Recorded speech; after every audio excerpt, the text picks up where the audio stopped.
So this past October, I went and had coffee with my cousin, who I haven't seen in 3 to 4 years, and he popped open with this question. He said, "Donald, what is the worst thing to be born as?" And my answer was, an Asian? Because we were talking about the emotional trauma that we carried due to being raised by Chinese immigrants from Hong Kong. And he said, "No, Donald. The worst thing to be born as is the firstborn Asian daughter." And then boom, my mind raced to search for an answer that would sound less terrible than that one. And as my mind raced, as my mind searched, I actually came up with nothing, because he was right. He was 100% right. It is the worst thing to be born as the firstborn Asian daughter because it's a stigma. Asian daughters aren't valued, and I really think that it's a stigma that might last till the end of humanity. So I think this is the other part of the Katy Trail which we missed, and it's the train statue. So I think they serve bar right here. They serve beer right here. And this is the little train cart that they have here. So the MKT Caboose 115. Not gonna read the entire thing, so you can pause the video and read it. But I just wanted to check this place out. I just wanted to see the cart. That's really why I came over and finished off this other part of the Katy Trail, which I missed in my other video.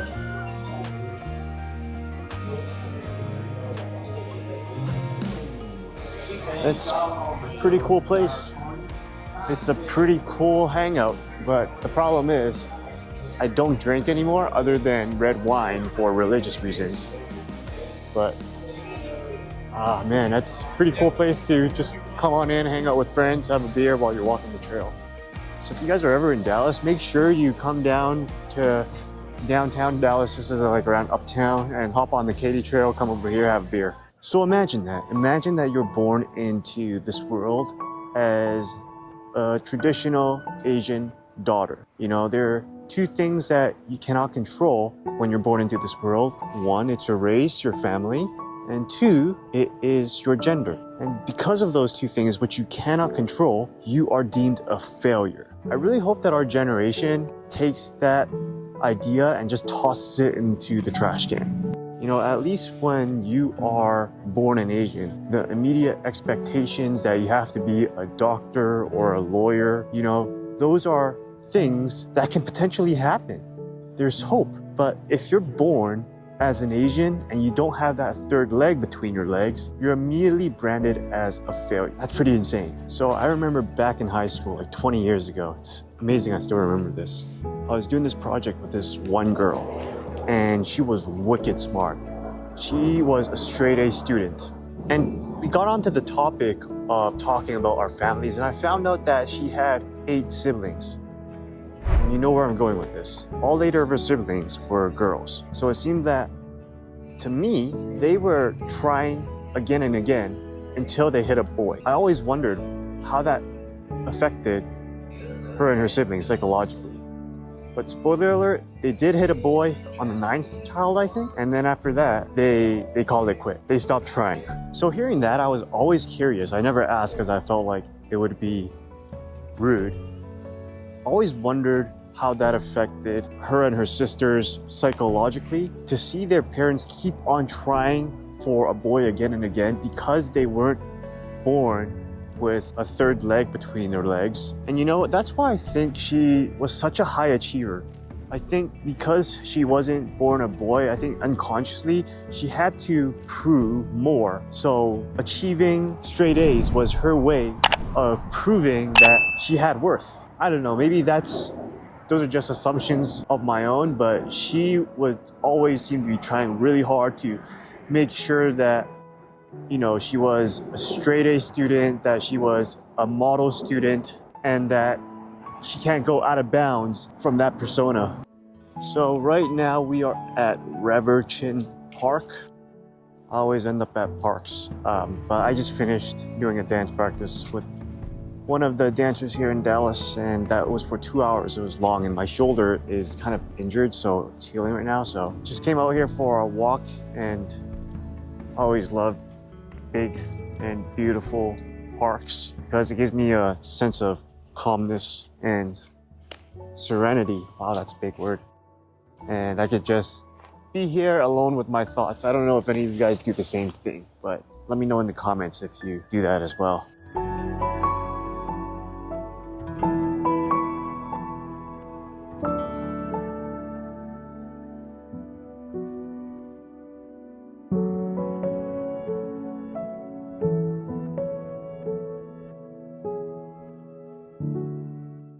You know, I wonder if grandma ever prayed for her sons to have sons. I feel like she did, but at the same time, it's too late to ask now because she has passed. But, you know, for her, for grandma, if she prayed, her wishes came true because both her sons had sons and only her daughters had daughters. You know, grandma had 2 sons and 2 daughters, and this is from my dad's side of the family, and everyone had kids.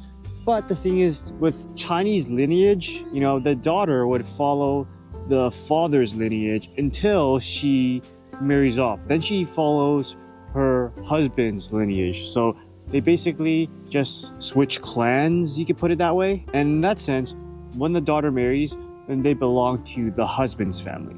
So I think that's where the contrast lied, because looking back, 90% of the family dinners that my grandma organized, I felt that only the sons' families were invited, so my uncle and my dad. And I guess it really took me until now to realize, okay, that is Chinese culture. But at the same time, I feel like when it came to grandma, the kids that took care of her the most was my uncle and my dad. Whenever she had any medical problems or any problems financially, it's always uncle or dad that came to the rescue. And as she continued to age, as she needed more help, it always rested on uncle or dad. So I think it made sense to me that for my high school friend, their parents were trying hard to get a son no matter what, because when her and her sister marries off, they're gonna belong to another family. That means that if they didn't have a son, then her parents would not have like a child and their family to invite to for dinner. And at the same time, they wouldn't have anyone to take care of them as they grew old. And that was the same thing on my mom's side as well, because for my mom's side, her younger brother was actually the one responsible for taking care of their aging mom as time passed. And I think also a part of that was that he was the only one who stayed single till later in life. So he had one kid, and that one kid, it's so sad, she is the only one kid in the family that did not know her cousins, because for my uncle from my mom's side, everybody had their kids around the same time, you know, in the 80s and the 90s. And by the time my uncle had his child, she was born in 2000. So by the time she was born, you know, the next youngest kid was like 96. So there was a big age gap, and you know, it's like having a brother or sister that's 20 years older than you. There's not going to be a lot in common, and you're not really going to be friends. I think this is a well, but no, it's not. It looks like the well is covered. But anyways, growing up in a Western culture, growing up in Canada and then moving to the USA, I always felt like things were backward, because I would take a look at my white friends, right? And I have some white friends that are married, and what they said is that on traditions like Thanksgiving or Christmas, what happened is that they'll say something like, oh yeah, we're going to his family on these days, and then to my family on these other days. And then, or for her, like, we're going to her family on these days on this week, and then we're going to my family and celebrating with them the next week. It feels just much nicer.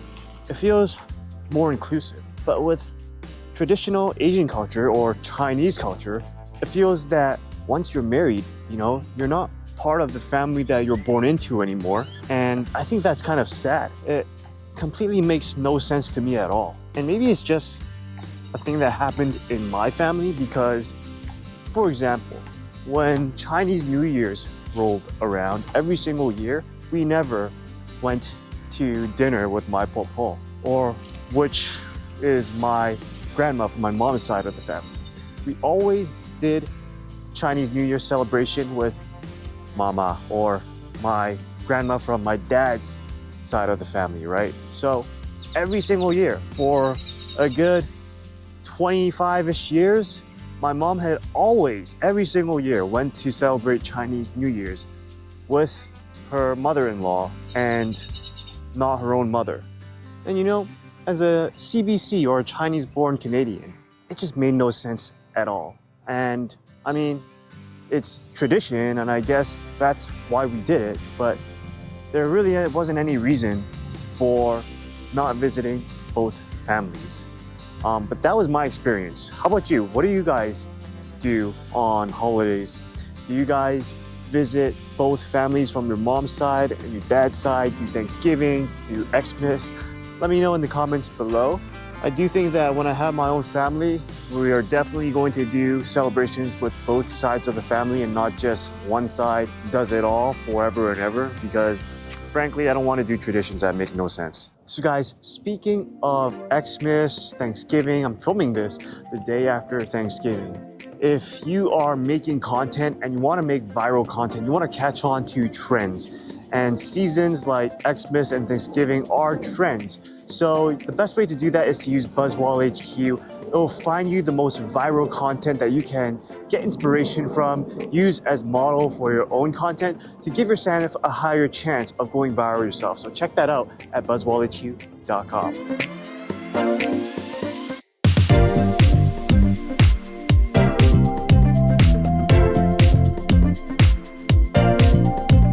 So actually I have no idea where I'm at right now, but we're gonna go down this path in the daytime because nighttime is scary, and we're gonna find ourselves back on the Katy trail. But while I'm at it, are you trying to prove to your parents that you're not a failure? Because that is definitely what I think my friend was doing, even though I don't think she was conscious of it. For myself, I was a pretty rebellious teenager, so I didn't really care what my parents thought of me, and they were pretty hands-off, so they didn't care much about my grades. But for me, I'm a very ambitious person, so I cared about my grades myself. During 11th and 12th grade, which is senior year, I think, in the US. So I got my crap together after that. But I think that for most women, Asian women or otherwise, what their family thinks about them actually matters a lot. But here's one big point that I want to get across. So pay attention. You are not a failure because your parents wanted a boy and you didn't come out as a boy. So that's 12 meses, and that right there is catch. I looked through, this is Nick and Sam's right here. I looked through Google, and on maps said every single one of these restaurants are high end. That means that it's $, $, because everything is over $100.